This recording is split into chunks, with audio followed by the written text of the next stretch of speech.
I'm going to show you step by step how Donald Trump can legally become Emperor of the United States.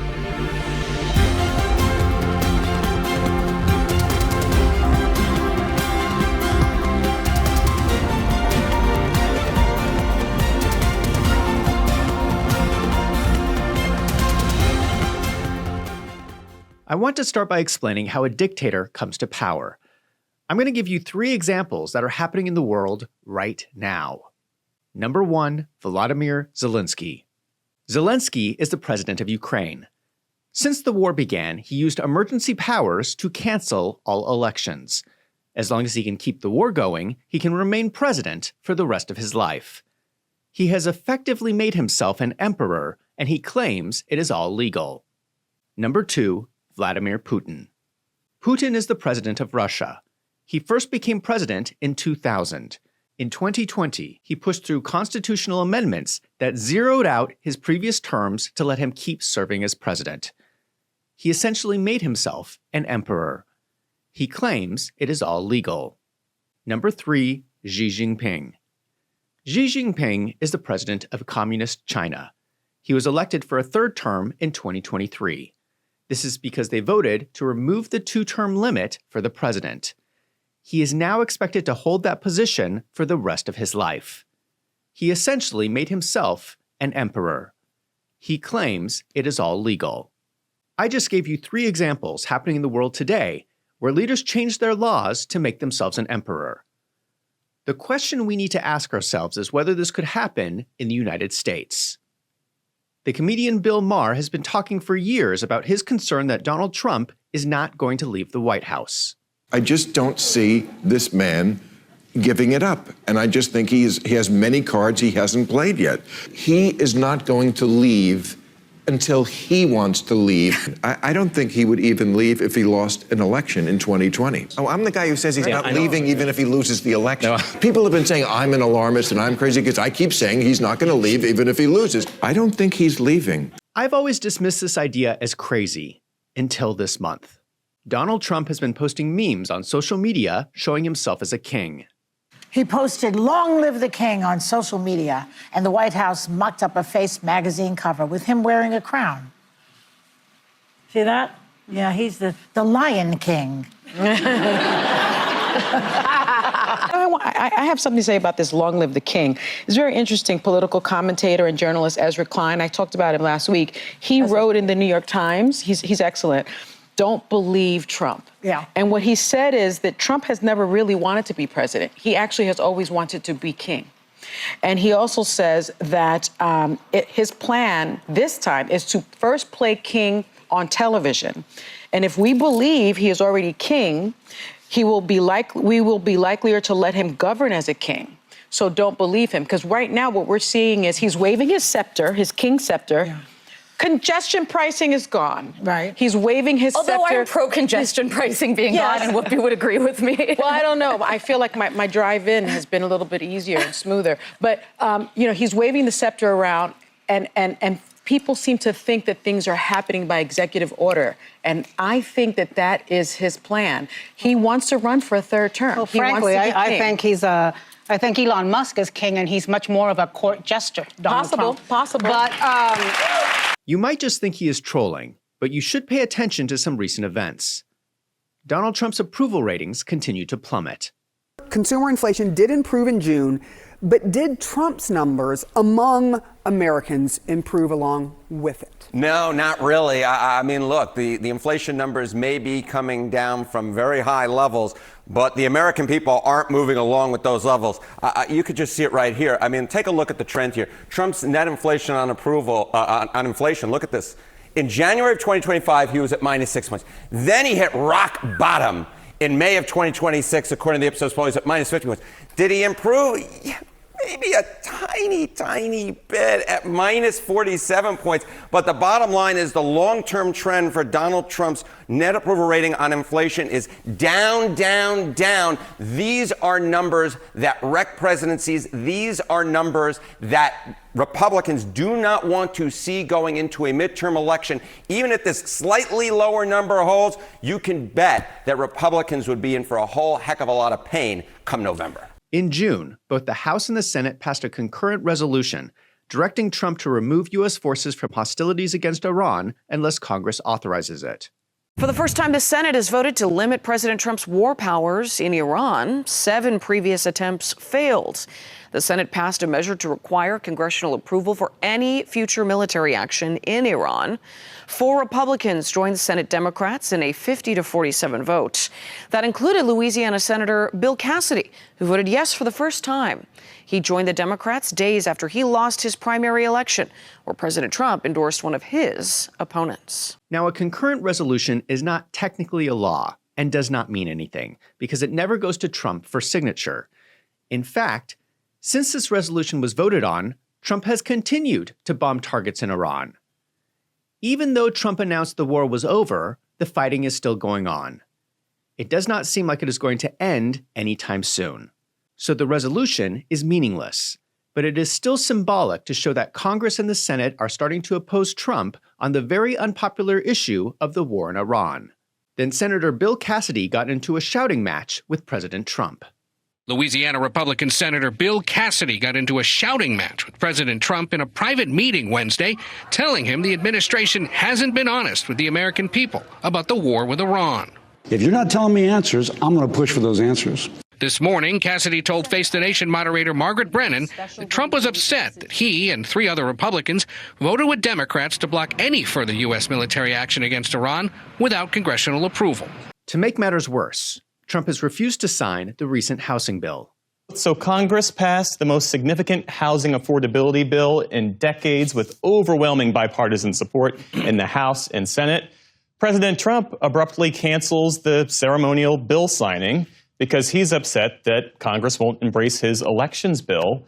With affordability being the defining issue of both parties heading into November, what do you make of this president walking away from what could have been a victory lap? And let's not forget just how big the vote was for this housing bill in the Senate. 85-5. When was the last time you heard of any bill passing the Senate, especially the configuration of this Senate, by that much?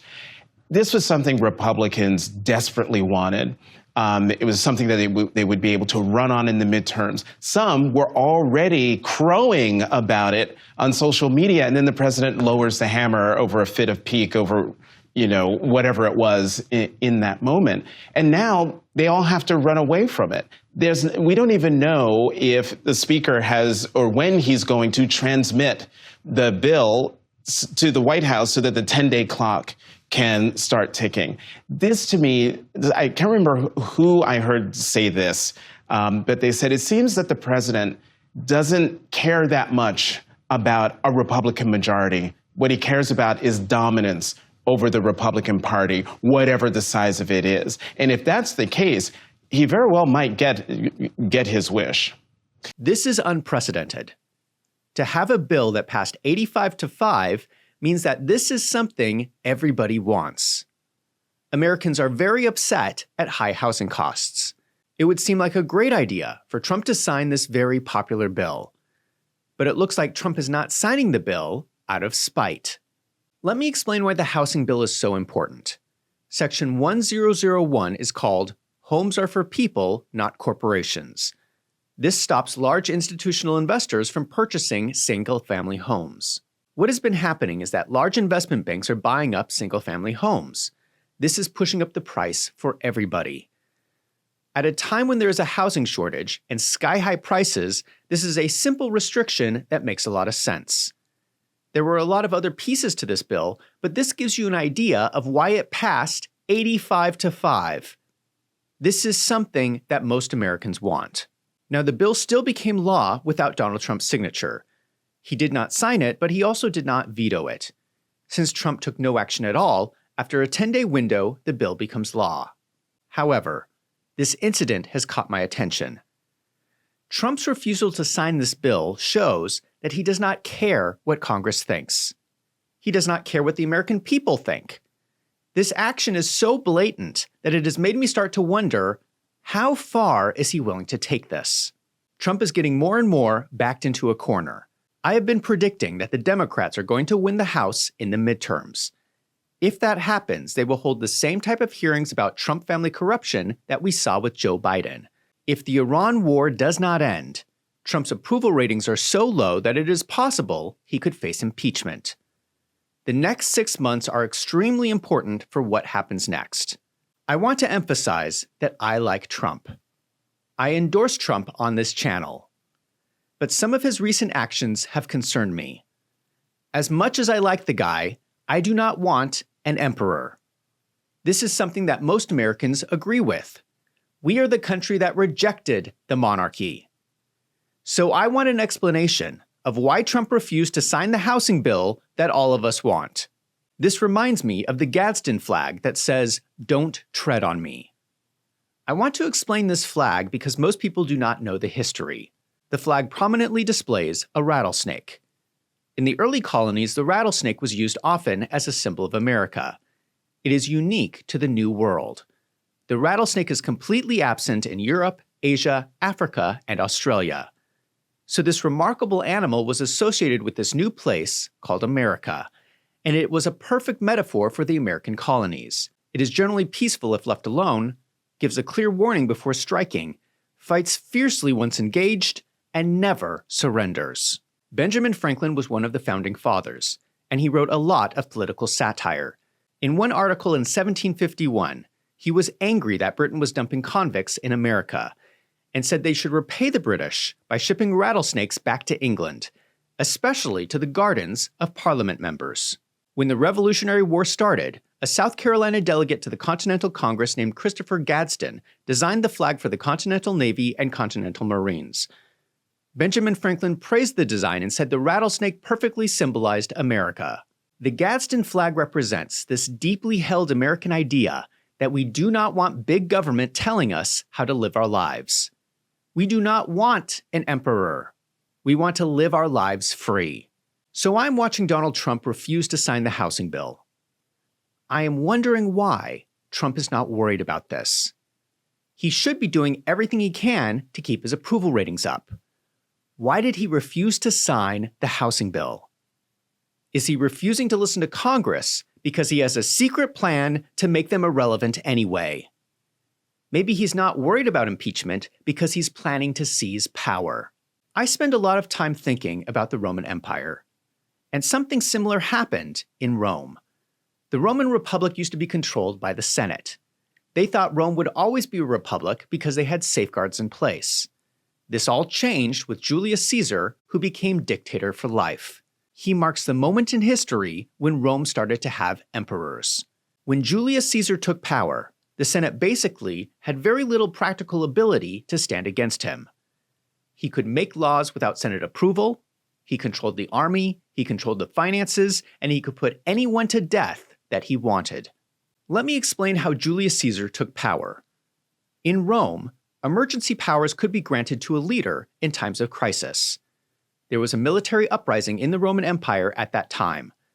Julius Caesar was given the temporary title of dictator to deal with the crisis.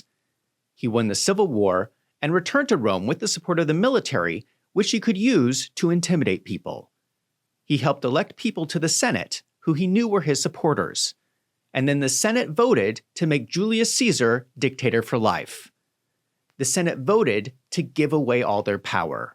Bringing this back to present day, could Trump pull the same thing off and appoint himself as Emperor of the United States? This would require rewriting the U.S. Constitution. This requires a 2/3 vote in the House, 2/3 vote in the Senate, and 3/4 of the states would have to ratify the change. This seems pretty unlikely, and most experts dismiss the idea that this could ever happen. But I don't think it would be that difficult for Trump to pull off. Do not forget that Trump has the Epstein files. Now, the White House claims they have released them all, but most people do not believe that. I would bet that Donald Trump has blackmail material from the Epstein files on most people in Washington, D.C. And I bet that he could use intimidation to push through a 2/3 vote in the House and Senate to make himself the emperor. I don't think it would even be that hard. That would just leave ratification by 3/4 of the states. Well, what if Trump just ignored the states? What are they going to do? The states would then sue, It would go to the Supreme Court. The Supreme Court is mostly Republican, and they would uphold making Trump the new emperor. He just needs a 5-4 decision in the Supreme Court, and he can force that through more intimidation. Now, you might think that some states would secede and start a civil war. But you have to remember that weaponry today is different than it was during the last Civil War.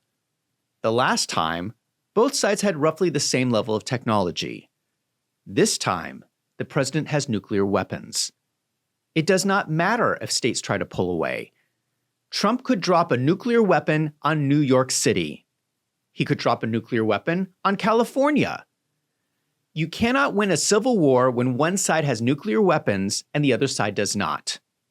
So ultimately, Trump would win the Civil War, and in the surrender document, the losers would admit that Trump is legally the new emperor. Any scenario that you play out ends with Trump as the emperor. If you think I'm being ridiculous, let me remind you of the 3 examples from earlier: Zelensky, Putin, and Xi Jinping. All 3 effectively became emperors, and they did it legally. I know I'm going to get a ton of angry comments saying this could never happen in the United States because there are safeguards in place. We have co-equal branches of the government, therefore it would be impossible for the president to take control. In my opinion, you're being naive. If you look at history, the way that tyrants come to power is they just take it. They just take it.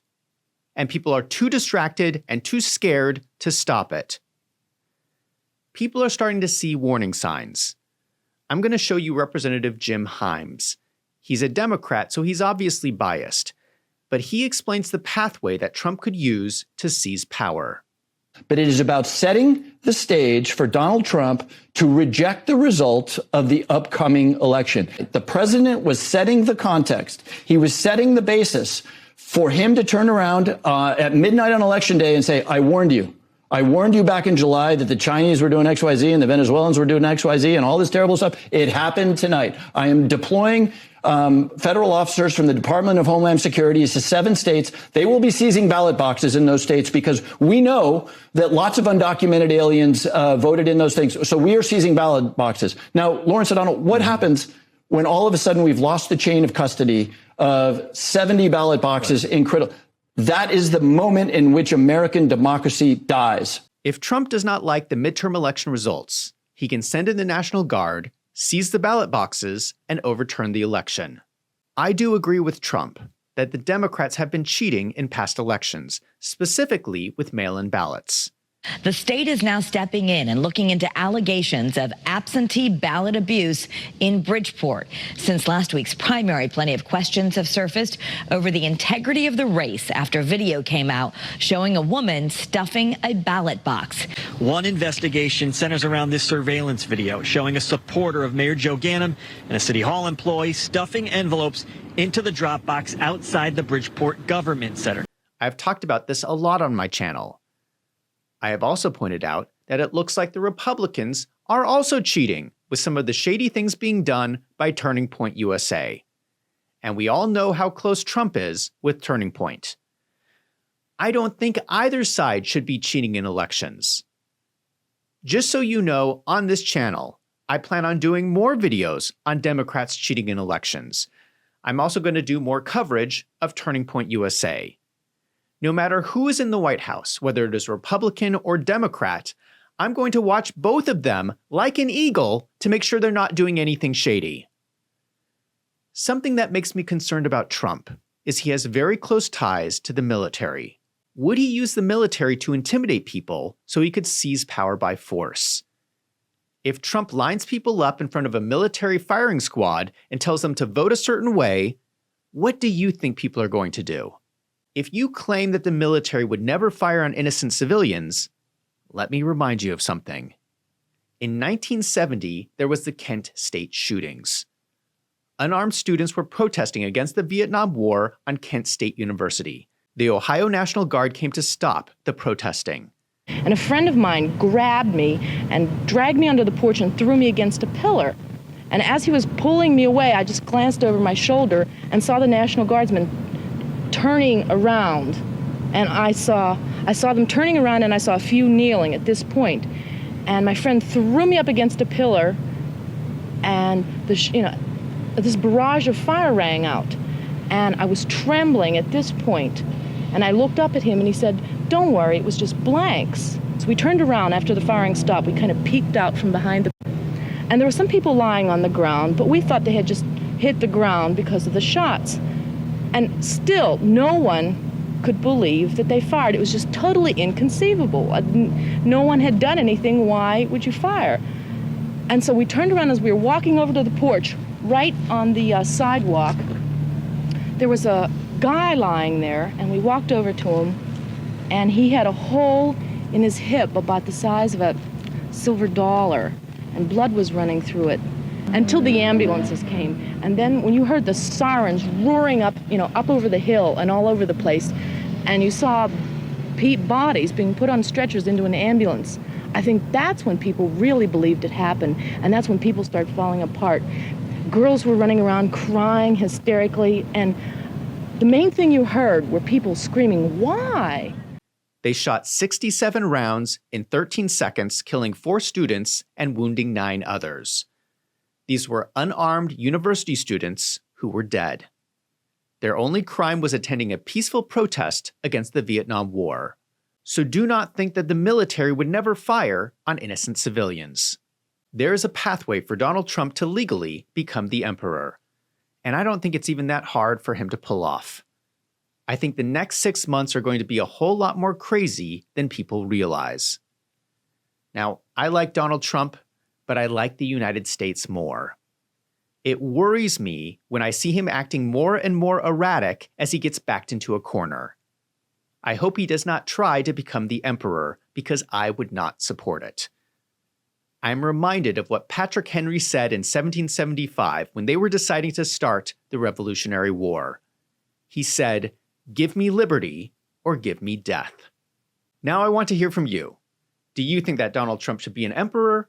Let me know in the comments down below. And if you like this video, don't forget to hit that subscribe button so you don't miss out on future videos. If you want to support independent journalism like this channel, consider signing up for a membership on my website, wolvesandfinance.com. For $6 a month, your support helps me to keep making these videos. Thank you to everyone who has signed up. I'm Zach from Wolves and Finance. Thank you for watching.